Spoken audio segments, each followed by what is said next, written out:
के लिए लखनऊ से शैलेश अरोड़ा की रिपोर्ट। असदुद्दीन ओवैसी अगर यूपी में किसी एक नेता के साथ सबसे ज्यादा घूमते नजर आए तो वो है ओम प्रकाश राजभर, लेकिन अब राजभर के तेवर बदल गए हैं तो एआईएमआईएम की तरफ से भी बेहद चुभने वाली प्रतिक्रिया सामने आई है। तेवर इतने तल्ख दिखे कि एआईएमआईएम ने कह दिया कि हम भाजपा को हराने आए हैं और भाजपा को सत्ता से बेदखल करके ही दम लेंगे। एआईएमआईएम ने कहा कि ओवैसी की अगुवाई में हम मुसलमानों की लड़ाई लड़ रहे हैं और भाजपा और सीएम योगी को सत्ता से हटाकर ही दम लेंगे।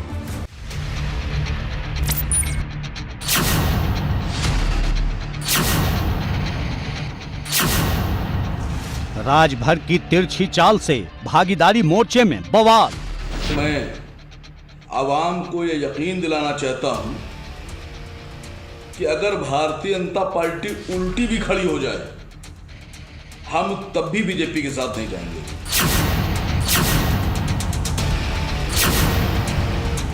जंग से पहले ही मोर्चे में गृह युद्ध। जिस दिन भी हमें शक हो गया कि हमारे मोर्चे में से जो लोग साथ हैं वो बीजेपी की तरफ जा रहे हैं, हमको उनसे अलग होने में एक सेकंड का 100वां हिस्सा भी नहीं लगेगा। राजभर की रीत सदा चली आई, कभी दोस्ती कभी लड़ाई।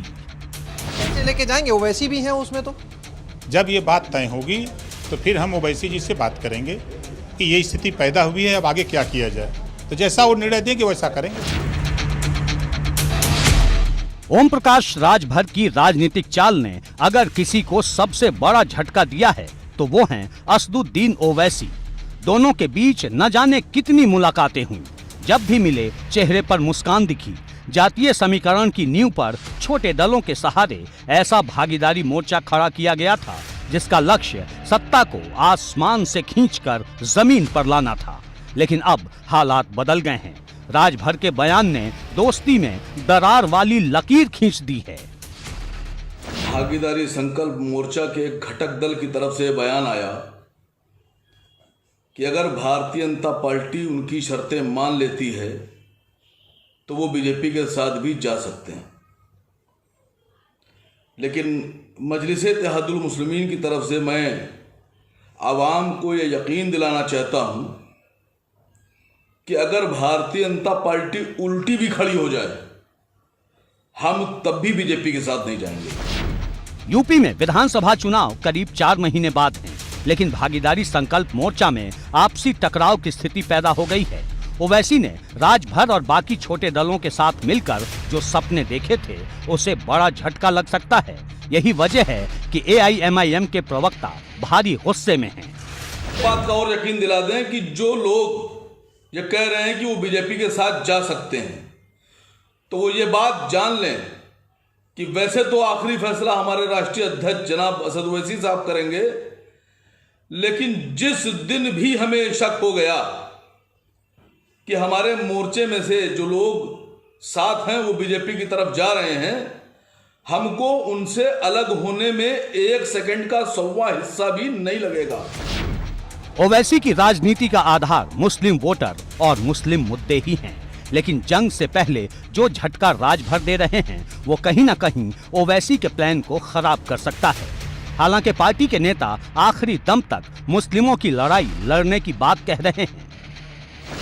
जो लोग अपने जाति और धर्म के लोगों का सौदा करने के लिए, अपने आप को आगे बढ़ाने के लिए राजनीति कर रहे हैं वो बीजेपी के साथ जा सकते हैं, लेकिन जनाब असद ओवैसी साहब और हम लोग उनकी क़यादत में मुसलमानों की लड़ाई लड़ रहे हैं, उनकी आवाज़ बुलंद करने का काम कर रहे हैं। हम अपनी लड़ाई जारी रखेंगे। हमारी लड़ाई सरकार से है और हम सरकार को बदलने तक और मुख्यमंत्री बदलने तक हम अपने रास्ते पर कायम हैं। हम बीजेपी के साथ न कभी जाने की सोच सकते हैं न कभी जाएंगे। हम बीजेपी को हराने आए हैं और बीजेपी को सत्ता से बेदखल करेंगे। अभी तक भागीदारी संकल्प मोर्चा को यूपी की राजनीति में 5वां मोर्चा माना जा रहा था, लेकिन राजभर के एक बयान ने बड़ा सियासी तूफान खड़ा कर दिया है। अब सवाल यह है कि अगर राजभर फिर से भाजपा के साथ गए तो भागीदारी संकल्प मोर्चा में शामिल बाकी दल क्या करेंगे? क्योंकि ओवैसी की AIMIM ने पहले ही किनारा करने की बात कह दी है। ABP गंगा के लिए ब्यूरो रिपोर्ट। चुनावी मौसम में जिस